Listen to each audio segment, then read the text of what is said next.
Saya paham saat ini pemerintah menangani COVID-19 dengan sangat ringan, bukan tidak serius, karena ada pemahaman di kepala pejabat pemerintahan di pusat bahwa corona tidak mematikan. Maka keputusannya begini secara nasional. Oke, kita lihat saja nanti apa yang akan terjadi. Mudah-mudahan benar memang tidak mematikan. Lalu ada yang nanya, keputusan begini itu dalam tanda petik itu apa? Yaitu masyarakat disarankan melakukan self-isolation dengan kampanye yang namanya stay at home. Di awalnya ditaati. Namun 2 minggu kemudian kok santai-santai semua, masih banyak keliaran, masih banyak yang tertular, masih naik terus datanya setiap hari. Dan kami lapar, Pak. Kok jadi nggak jelas gini semuanya? Sampai kapan kami mendekem lapar, Pak? Keputusan pejabat kayaknya orang joget caca. Bolak-balik, ubah aturan, gonta-ganti aturan, ganti informasi, pernyataan pejabat, tabrakan sana-sini, saling salahkan pusat dan daerah, dan macam-macam keanehan bernegara lainnya dipertontonkan.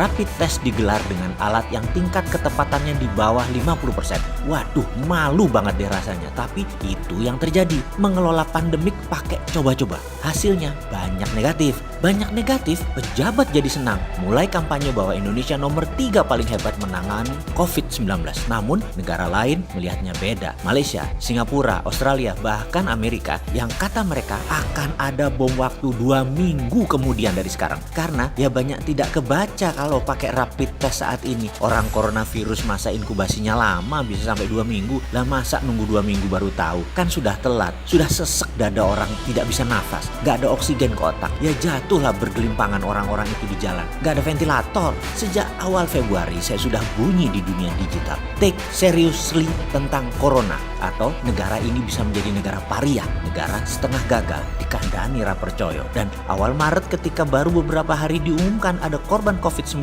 yang kegagapannya pemerintah pusat kebaca di mata semua orang, saya menyatakan 5.000 deh nih. Dan 18 April kemarin terbukti 6.300 yang terpapar. Sekarang saya tidak mau menebak lagi apa yang akan terjadi ke depan. Mau 20.000 kek, mau 50.000 kek, orang gak bisa dibilangin. Ya sudah, sakarepmu bos. Siapalah Sontoloyo ini? Karena saya menilai saat ini strategi perangnya tidak serius. Tetap menganggap tidak mematikan itu COVID. Walaupun realitanya kemarin yang meninggal adalah 535 dibanding yang sembuh 610. Hampir 1:1. Kacamata orang bodoh seperti saya mengatakan dari yang terpapar kemungkinan hidup matinya 50-50 chance-nya. Dari data alias dari 2 orang yang terpapar 1 kemungkinan meninggal, 1 sembuh. Itu mematikan namanya bos. Apa harus lebih banyak korban lagi? Apa mentang-mentang di Indonesia 270 juta penduduk yang meninggal baru 500-an dianggap kecil oleh pejabat serba bisa yang pandai bicara itu?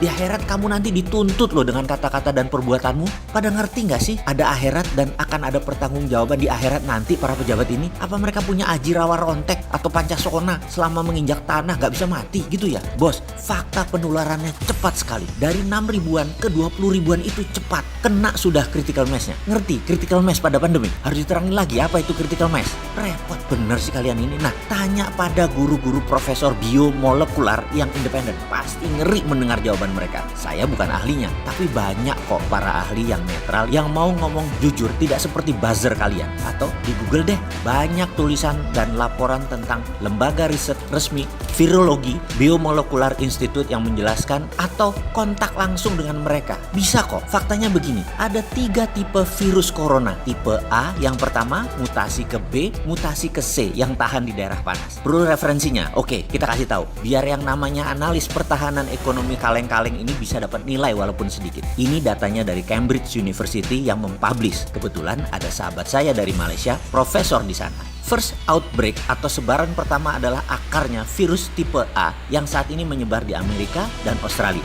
Yang tipe B menyebar di Wuhan. Tipe C yang beredar di Eropa, Hong Kong, dan Korea Selatan. Tipe B adalah evolve dari A. Tipe C adalah evolusi dari B. Setiap tipe penanganannya beda, simptomnya berbeda, efeknya juga berbeda. Yang mana yang ke Indonesia? Wallahualam. Cari dewe bos. Di sini harusnya kita sejak bulan Januari para guru besar dan ahli mikrobiologi, virus apapun harus sudah mulai dibaca sebagai ancaman bagi negara yang mungkin akan masuk. Antisipasinya pun harus sudah disiapkan. Penyembuhannya, obatnya, alat penunjang kesehatan dan keselamatan kerja paramedik, penunjang life support bagi pasien. Itu sarana korban kasualtis harus disiapkan jauh-jauh hari. Lalu, melawan perang dengan pandemik ini dua strategi yang berbeda. Mau pakai self-isolation, darurat sipil dengan polisi, karantina wilayah pakai pemerintah daerah dan polisi, darurat militer, lockdown pemerintah pusat beserta seluruh instrumen keamanan lainnya. Putuskan sebelum kejadian.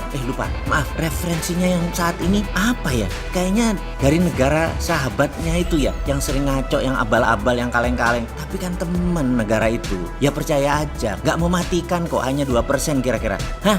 Ini sekarang faktanya bener kan? Yang sembuh dibanding yang meninggal itu 1:1. Kalau melihat ini dari yang terpapar, yang meninggal memang kelihatan kecil 9%. Pak, 9% kecil. Wah, sadis lo kalau bilang 9% kecil. Masalahnya spreadingnya human to human, bos. Bukan animal to human seperti demam berdarah. Jadi cepat banget, bos. Sekali lagi, kan boleh melihat pakai kenyataan lainnya. Walau mengerikan, tetapi fakta, yaitu membandingkan sembuh dengan yang meninggal. Ternyata 50-50. Geblek aja kalau ini dibilang tidak mematikan. Gara-gara kata tidak mematikan dalam tanda petik, jadi aja longgar. Jadi aja panjang mainnya. Karena corona nggak hilang-hilang. Bergiliran, muter aja terus ke daerah lain. Belum lagi second wave-nya seperti yang terjadi di Cina dan Singapura saat ini. Meningkat lagi yang terpapar dan lebih cepat lagi. Gara-gara para bos di atas gagap. Jadi kami lapar, bos. Ya kami turun ke jalan lagi. Cari makan loh ya. Jangan kaget begitu dibilang kami turun ke jalan. Nggak demo nggak, takut amat sih diambil jabatannya. Makan tuh jabatan.